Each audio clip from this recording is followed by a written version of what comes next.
안녕하세요. 오늘도 예수님의 사람 제자 훈련 시간에 돌아왔습니다. 오늘 5단원 계속 성령 충만한 제자에 이어서 하고 있는데요. 네 번째 사과입니다. 제목은 순종하는 자에게 주시는 성령입니다. 순종과 성령을 받는 성령 충만함과 어떤 상관이 있을까 그런 생각을 많이 하게 되는데요. 한번 오늘 이 시간을 통해서 순종과 성령님의 그 성령 충만한 삶 간의 그 관계에 대해서 다시 한번 생각하는 시간 되었으면 좋겠습니다. 오늘 그 첫 번째 그 먼저 주제 말씀부터 함성해 보도록 하겠습니다. 사도행전 5장 32절 홀수니까 손등이 보이면 되고요. 두 개 이렇게 하시면 됩니다. 우리는 이 일의 증인이요. 우리는 이 일의 증인이요. 우리는 이 일의 증인이요. 우리는 이 일의 증인이요. 하나님이 자기에게 순종하는 사람들에게 하나님이 자기에게 순종하는 사람들에게 하나님이 자기에게 순종하는 사람들에게 주신 성령도 그러하니라. 주신 성령도 그러하니라. 주신 성령도 그러하니라. 주신 성령도 그러하니라. 하나님이 자기에게 순종하는 사람들에게 주신 성령도 그러하니라. 처음부터 봅니다. 우리는 이 일의 증인이요 하나님이 자기에게 순종하는 사람들에게 주신 성령도 그러하니라. 아멘. 네, 순종하는 사람들에게 주신 성령이라고 되어 있어요. 네, 그게 그 일의 자기들이 증인이라고 말하고 있는 그 말씀 우리가 암송했습니다. 자, 그럼 성령 충만을 받기 위한 두 번째 조건은 성령님께 완전히 순종하는 것이다. 이렇게 동의하실 수 있겠죠. 말씀에 기록이 되어 있으니까. 유기성 목사님이 어느 곳에서 어느 교회에서 연합 부흥회를 인도를 하셨다고 합니다. 근데 마지막 날이었는데 마지막 날 저녁 집회 때 전할 말씀의 제목이 성령 충만함을 받으라였다고 합니다. 이제 마지막 날이니까 이게 성령 충만함을 받게 해주고 싶으셔서 그런 감동이 오셔서 그런 제목을 정하셨는데요. 그날 점심을 먹고 있는데 어떤 집사님이 목사님 오늘 저녁에 목사님이 성령 충만에 대해 말씀하신다고 하는데 저는 성령 충만을 받고 싶은 마음은 늘 간절하지만 근데 매번 받지 못합니다라고 말했다고 합니다. 왜 그러느냐 했더니 체력이 부족하다는 겁니다. 왜냐면 뿌리 이게 기도원 가서 이게 뿌리라도 소나무 뿌리라도 뽑아야 그런 거 뭐 받는다 그런 생각이 다들 있기 때문인 거죠. 그래서 목사님이 성령 충만하고 체력이 무슨 상관이 있습니까? 이렇게 물었대요. 그랬으면 그 집사님은 다시 어떻게 말씀하셨냐면 성령 체험하면 엄청 빨리 이렇게 박수를 막 쳐야 되는데 자기가 몇 번 부흥에 참석해 보니까 어찌나 찬송을 빨리 부르고 박수를 얼마나 세게 치라고 하는지 자기는 따라하다가 중간에 팔이 아파가지고 박수 치는 것을 따라가지 못했다는 겁니다. 그것만 따라가면 뭔가 이렇게 역사가 일어날 것 같은데 그게 안 됐다는 거죠. 게다가 큰 목소리로 뭐 주여를 세 번 외치라는데 본인 첫 번째 주여를 부르고는 목이 쉬어버려서 두 번째 주여가 안 나온다는 겁니다. 저도 그런 경험이 있어서 쉰 목소리로 주여하다가 남이 받는 성령을 못 받곤 했다는 겁니다. 그래서 남이 은혜 받는 것만 보다가 끝난다는 겁니다. 저 같은 경우는 이게 수련회 가면 이렇게 막 이게 그 찬양에 맞춰가지고 막 뛰잖아요. 막 뛰고 막 그래야지 이렇게 뭔가 받는 줄 알았어요. 네. 근데 나중에 보니까 그게 전혀 아니더라고요. 그리고 저도 막 주여 삼창을 못해요. 이게 그러면 목이 갈라지고 이게 금방 이게 힘들어져서 못해서 그래서 주여 삼창 이것도 뭔가 이런 거 잘해야 성령 충만을 받는 줄 알았는데 그게 아니라는 겁니다. 그러면 어떤 것을 통해 성령 충만함을 받을 수 있는지 계속 살펴보도록 하겠습니다. 많은 성도님이 성령 충만을 자기 의지와는 상관없이 성령님께서 무아지경으로 이렇게 사로잡혀가지고 그 상태에서 은사나 능력을 나타내는 것이라고 생각을 합니다. 실제로 성령 집회나 그런 데 가보면 다들 그러고 있어요. 막 이러고 막 자기 자신이 아무것도 하지 않고 성령님께 의지해서 저절로 모든 게 하게 되어지는 그런 거라고 생각하는 겁니다. 이거 잘 아셔야지. 안 그러면은 이상한 신비주의나 그런 거 체험 뭔가를 이렇게 체험하게 해주는 그런 데에 빠집니다. 물론 그건 반드시 성령의, 그러니까 참된 복음이 선포되고 그러면은 그게 같이 따라가는 건데, 근데 그게 주가 되면 안 되는 거죠. 잘못하면 미혹될 수 있어요. 질문입니다. 사도행전 5장 32절에서 누구에게 성령을 주신다고 했죠? 하나님이 자기에게 순종하는 사람들에게 주신 성령이라고 되어 있죠. 순종입니다. 성령님께 완전히 순종하겠느냐? 이것이 바로 성령 충만 여부를 분별하는 질문입니다. 이 질문에 어떻게 대답하느냐에 따라서 그 사람이 얼마만큼 성령 충만한 사람인지 알 수 있는 겁니다. 이 질문에 대해서 두려움이 있는 사람은 아직 성령 충만하지 않은 사람입니다.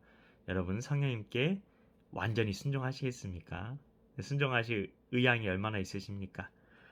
이 기쁨과 확신에 찬 사람, 감사하는 사람이 성령 충만한 사람입니다. 그렇다고 해서 막 늘 막 웃음만 막 하하하 거리고, 그리고 막 이렇게 정말 그냥 뭐 의심 같은 건 전혀 없고, 뭐 그냥 무조건 나는 저돌적으로 막 이런 걸 얘기하는 그런 게 아닙니다.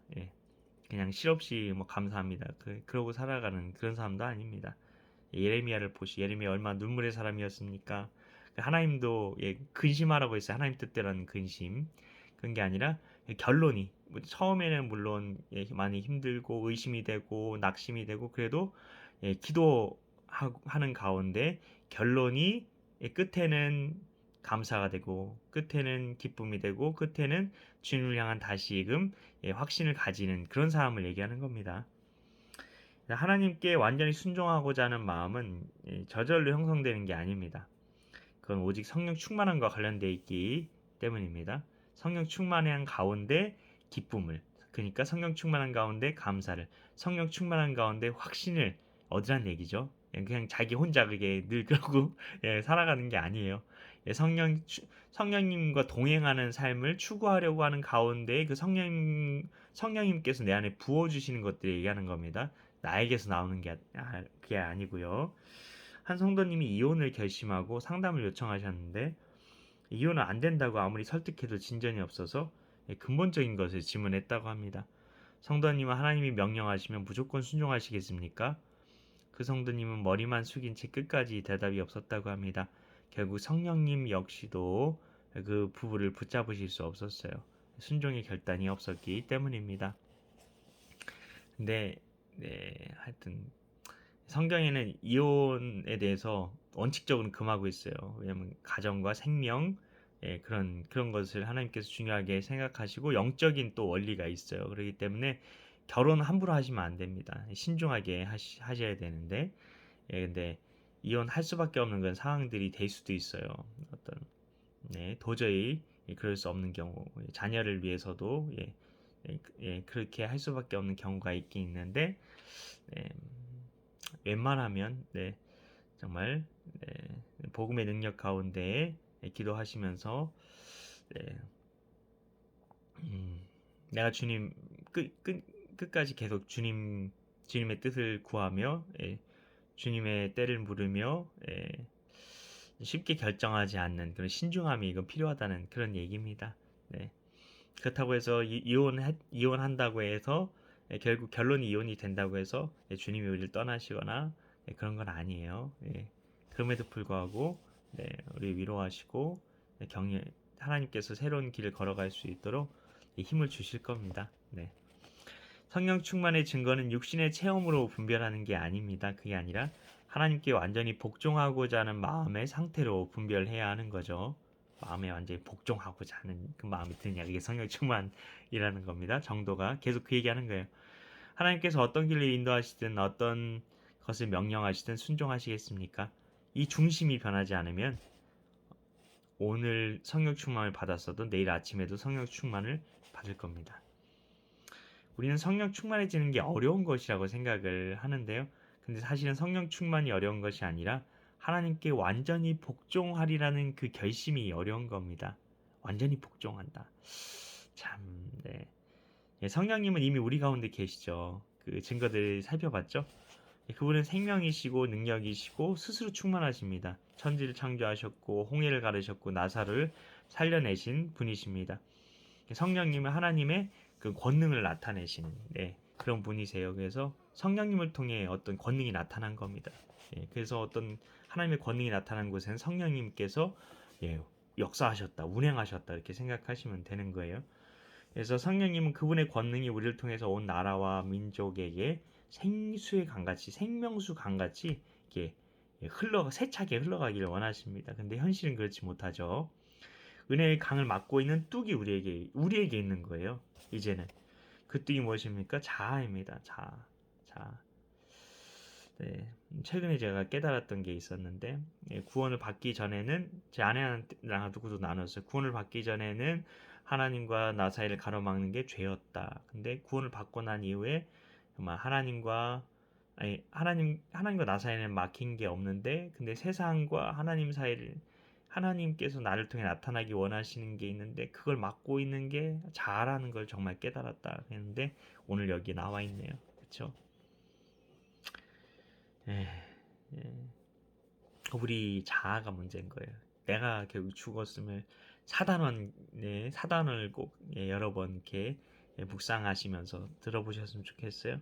그래서 우리의 자기 의지, 자기 계획, 자기 완고함, 불순종, 안 된다는 고정관념, 이게 바로 자아의 똘똘 뭉쳐져 있는 자아의 그런 열매들이라고 할 수 있는데 우리 완고함이 얼마나 강한지 이걸 강팍함이라고 성경이 얘기하는데요. 이 은혜의 강도 막아버립니다. 은혜를 가로막고 있는 이 뚝이 터져야 됩니다. 가정에서 남편, 아내, 부모, 자녀가 성령님께 완전히 복종한다면 이 강뚝이 터진 것처럼 은혜가 가정에 쏟아지겠죠. 넘쳐나겠죠. 그래서 교회 안에서도 직장 안에서도 그리고 학교 안에서도 은혜의 강뚝이 터져야 되는 겁니다. 그럼 강뚝은 어떻게 터질 수 있을까요? 우리의 고집과 불순종이 꺾이면 그 강뚝이 터집니다. 갈라디아서 2장 20절 말씀을 계속 외우세요. 그럼 말씀 암송 그 기도를 하세요. 그럼 그 말씀의 능력이 여러분 안에서 자아를 부인하게 하고 내 안에 회개가 터지게 하고 하나님의 음성이 들려오게 할 겁니다. 그래서 말씀 암송 기도가 너무 중요해요. 내가 그리스도와 함께 십자가에 못 박혔나니 그런즉 이제는 내가 사는 것이 아니요 오직 내 안에 그리스도께서 사시는 것이라. 이제 내가 육체 가운데 사는 것은 나를 사랑하사 나를 위해 자기 자신을 버리신 하나님의 아들을 믿는 믿음 안에서 사는 것이라. 갈라디아서 2장 20절 꼭 외우십시오. 사도 바울은 그리스도 안에서 이미 죽은 자라고 자기가 이미 죽은 자라고 고백을 했죠. 그가 자신을 그리스도 안에서 죽은 자라고 고백을 했을 때 고집과 불순종 역시 죽었습니다. 이것이 성령님께서 사도 바울을 통해 강 같은 은혜의 역사를 이루실 수 있었던 이유인 것입니다. 캐나다나 미국 등에 가서 목사님께서 집회를 인도하신 경우가 있었다고 하는데요. 네, 그런 성도님들의 근데 경제적인 여건은 되게 좋겠죠. 잘 사시는데 신앙적으로는 되게 다운되어 있는 경우를 침체되어 있는 경우를 많이 보게 되셨는데요. 근데 그 침체의 원인을 알지 못하고 그냥 지쳐만 있는 거죠. 그래서 집회 중에 이렇게 성도님들에게 질문하셨다고 합니다. 하나님께서 무엇을 명령하시든지 그대로 순종하실 각오가 되어 계십니까? 어느 집회에서나 아멘이라고 이렇게 하시는 분은 몇 사람뿐이었다고 합니다. 순종에 문제가 있는 거죠. 순종이 없으니 하나님을 만난 간증이 좀 적은 겁니다. 그것이 그들의 신앙이 좀 침체되었던 이유인 거죠. 예수님이 길가에 서 계시다고 생각을 해보십시오. 한 사람은 예수님을 보고 차를 세워서 반갑게 인사를 해요. 근데 볼 일이 있다고 가버렸습니다. 쌩 하고 가버린 거죠. 또 다른 한 사람은 예수님을 반겨서 차에 태웠어요. 그 자신이 근데 운전은 자기가 해서 가네요. 그리고 세 번째 사람은 예수님을 보고는 차를 세웠어요. 예수님을 태웠어요. 그리고 운전대를 예수님께 드렸습니다. 이 사람이 바로 성령 충만한 사람이라는 겁니다. 하나님께 완전히 순종하는 건 우리 힘으로 할 수가 없어요. 우리 힘으로 안 돼요. 네, 불가능합니다. 그래서 예수로 사는 거.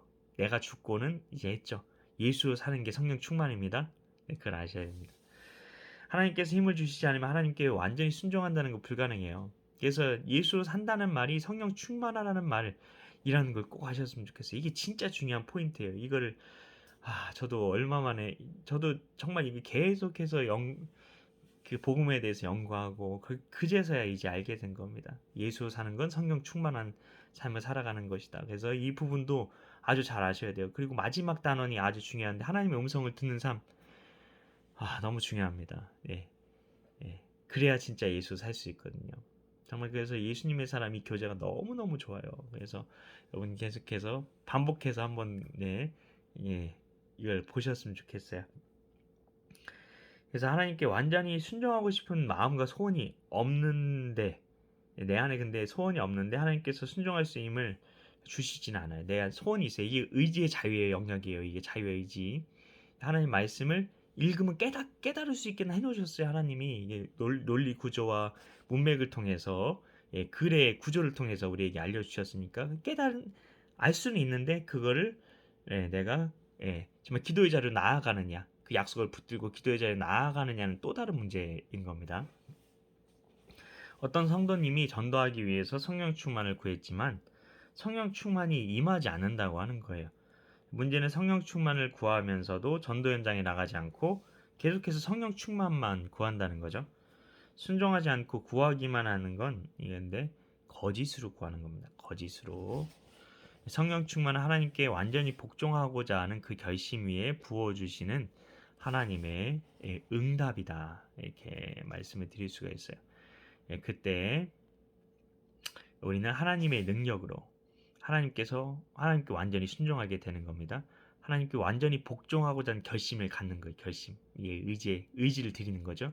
그 결심 위에 하나님께서 응답으로 부어주시는 게 성령 충만이고 그때 그 성령 충만을 통해 부어지는 하나님의 능력으로 하나님께 완전히 순종하게 되는 겁니다.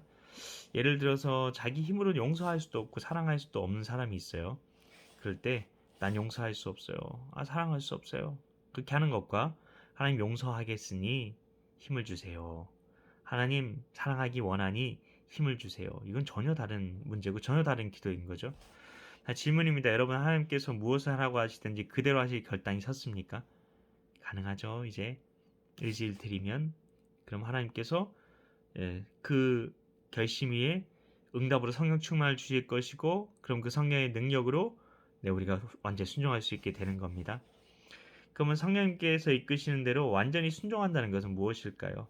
구체적으로 무엇에 순종해야 되는지 어떻게 보면 순종의 컨텐츠라고 할 수 있겠죠. 첫 번째, 죄를 고백하고 회개하게 하실 때 순종하는 겁니다. 성령님께서 가장 싫어하는 게 죄입니다. 그 이사야서에도 나와 있잖아요. 죄와 하나님과 우리 사이에 가로막고 있는 게 유일한 게 죄라고요. 그래서 성령님은 거룩한 영이세요. 거룩과 죄는 완전히 상극입니다. 물과 기름 같은 거예요. 그래서 성결함 위에만 기름을 부어 주십니다. 그러므로 성령을 충만히 받으려면 회개의 역사가 반드시 일어나야 하는 겁니다.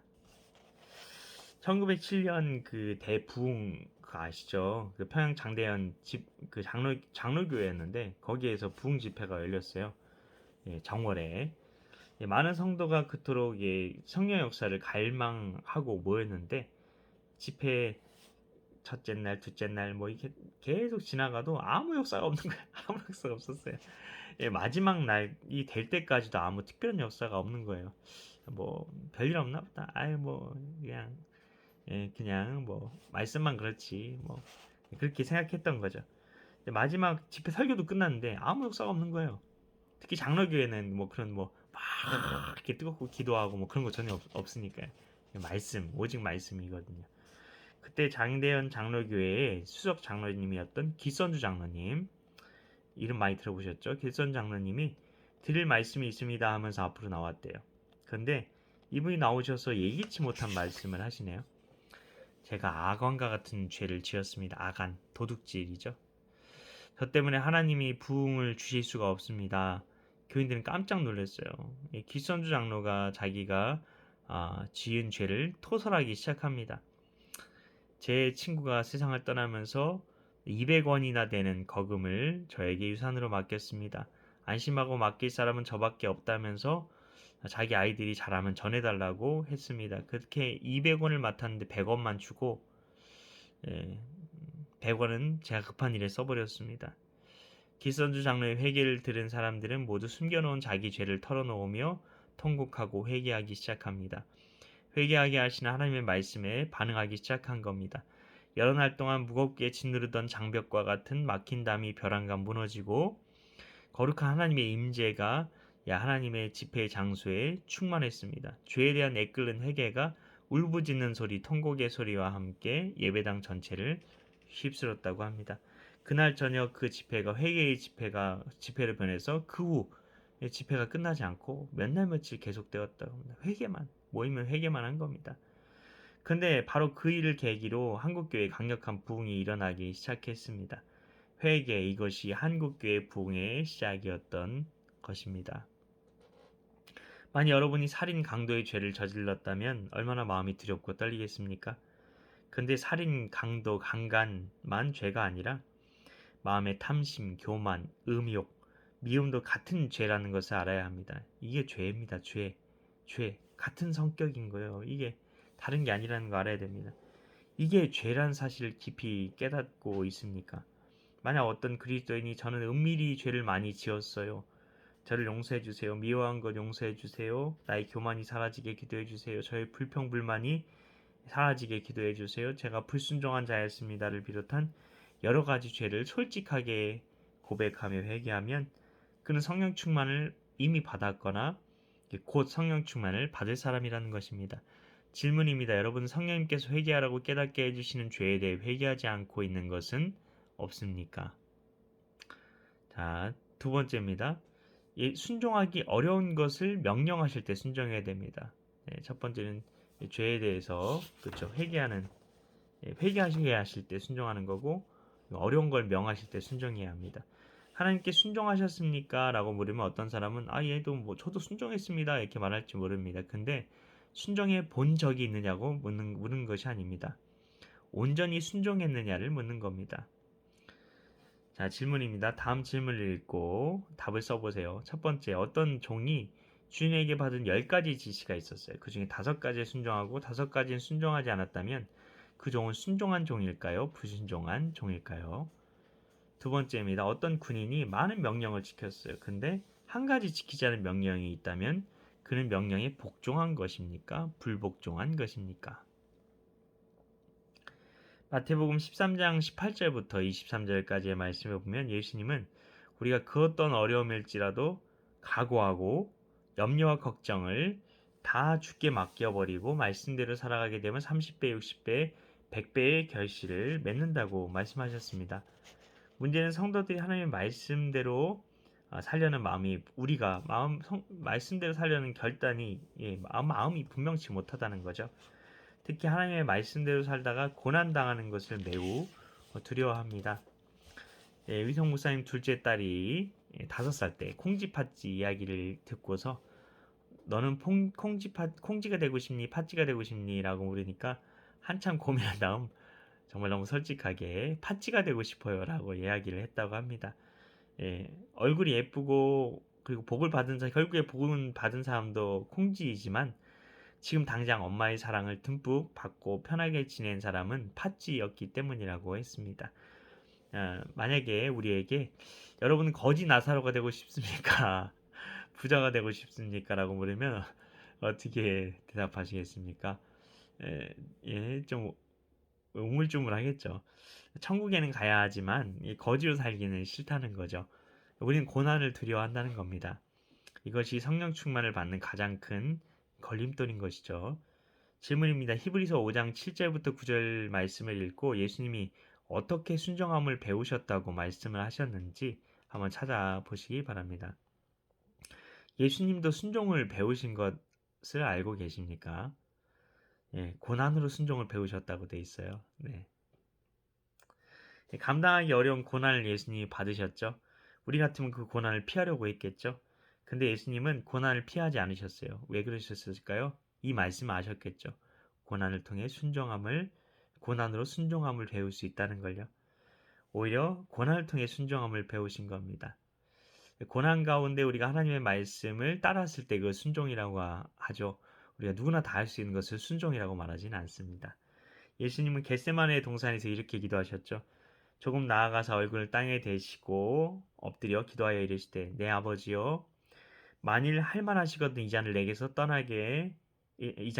지나가게 하옵소서. 그러나 나의 원대로 마시옵고 아버지의 원대로 하옵소서 하시고 마태복음 26장 39절 말씀인데요. 성령 충만하면 순종하는 게 힘들지 않다고 합니다. 왜냐하면 그분이 주신 능력으로, 그분이 주시는 마음으로 순종하게 되기 때문입니다. 왜냐하면 기쁨이 있어요. 하고 싶어요. 감사가 있어요. 네, 그걸 통해서 예, 무언가 네, 하여튼 넘치는 그런 게 있는 거죠. 네, 확신이 있고 네, 성령 충만한 사람을 꼭 그래서 네, 만나시기 바랍니다. 네, 그러면 여러분은 행복할 거예요.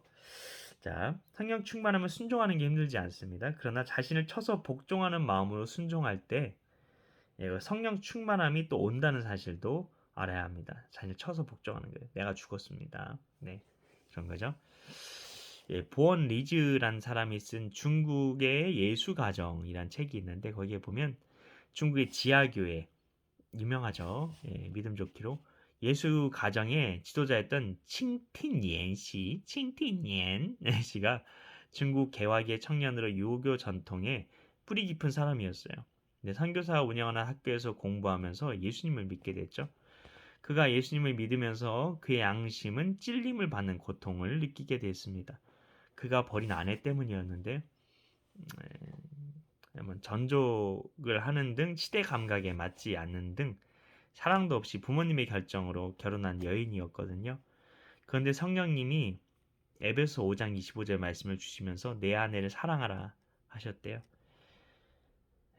성경에는 아내가 예쁘거나 영리하거나 착할 경우에 사랑하라 이렇게 돼 있나요? 아니요. 에베소 5장 25절은 내 아내를 사랑하라고 돼 있습니다. 그는 무척 괴로워하다가 결국 복종합니다. 네, 이게 사실 쳐서 복종시키는 건데요. 하나님 아내를 사랑하라고 하시니 제가 그렇게 하겠습니다. 친형제는 아내의 집으로 가서 아내에게 용서를 빌었대요. 아내를 집으로 데려오고자 했는데 근데 전족을 했잖아요. 그러니까 얼마 걷기가 힘들겠어요. 24km의 길을 걸어야 됐는데요. 그 길을 걸을 수가 없었대요. 어떻게 보면 예전에 도망 못 치게 하려고 남편이 아무리 못됐어도 도망 못 치게 하려고 전족을 해놓은 것 같기도 한데요. 네, 그때 친형제는 하나님의 명령에 복종하고자 어떻게 했을까요? 아내를 업고 갔대요. 예, 당시 중국인은 상상도 못할 일인데요. 아내를 업고 집까지 온 겁니다. 근데 집 문턱을 넘어서는 순간 어떻게 됐을까요? 친형제와 그의 아내 모두 성령의 기름 부으심을 받았어요. 이게 바로 성령 충만함을 다른 말로 기름 부으심이라고 하는데요. 1920년대 일이라고 합니다. 그 아내는 친형제의 훌륭한 동역자가 되었다고 합니다. 성령 충만함을 전도하게 됩니다. 하지만 전도하다가 성령 충만을 받는 경우도 있습니다. 한국 예수전도단을 만든 오대원 선교사님, 네, 저도 대부분 예수전도단에서 훈련을 받은 건데요. 1972년 서울 공과대학 앞에서 서울 공대 학생들에게 전도를 할 때 일이었다고 합니다. 5명 정도 모여서 성경 공부와 그런 찬양 모임을 가졌는데요. 점점 모이는 인원이 늘어난 거예요.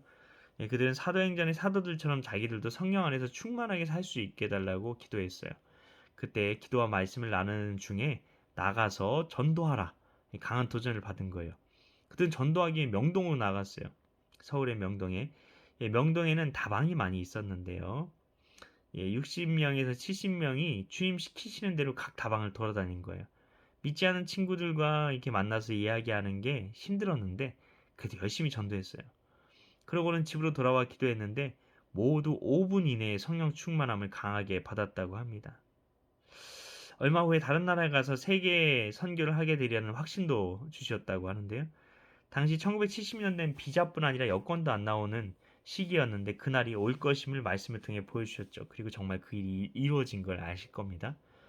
성령 충만하면 찬양하게 됩니다. 또한 순종함으로 찬양하다가 성령 충만을 받는 경우도 있죠. 두 가지를 말씀을 드렸어요. 회개하고자 하는 마음에 순종하라는 거, 그리고 내가 순종하기 어려운 그것에 자기를 복종시켜서 순종할 때 그런 성령 충만함의 그런 은혜들을 경험하게 된다는 겁니다. 자, 질문입니다. 여러분에게는 어렵지만 순종해야 한다고 하시는 하나님의 음성이 있습니까?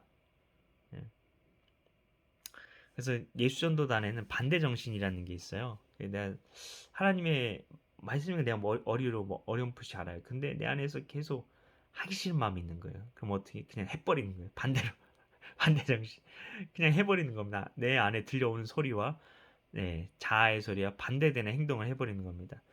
그게 자기 복종이라고 할 수 있습니다. 여기서 말하는 게 그게 바로 그겁니다. 여기서 얘기하는 그것도 또한 아셨으면 좋겠어요.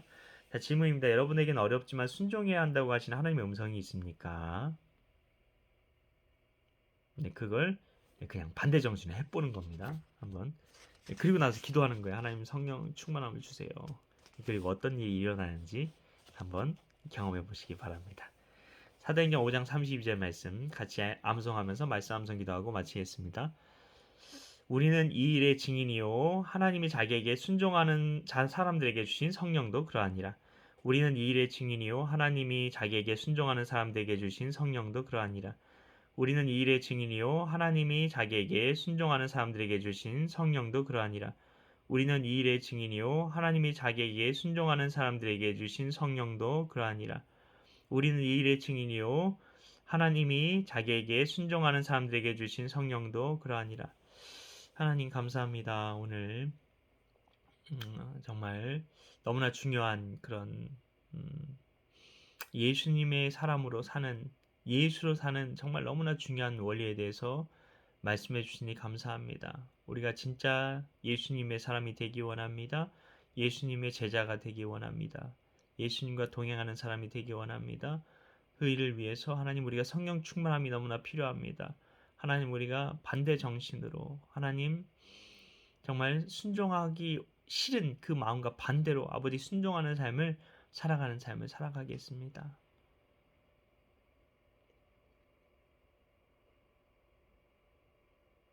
그럴 때 하나님이 성령 충만함 부어주셔서 우리가 예수로 살 수 있도록 도와주실 것을 믿기 때문입니다.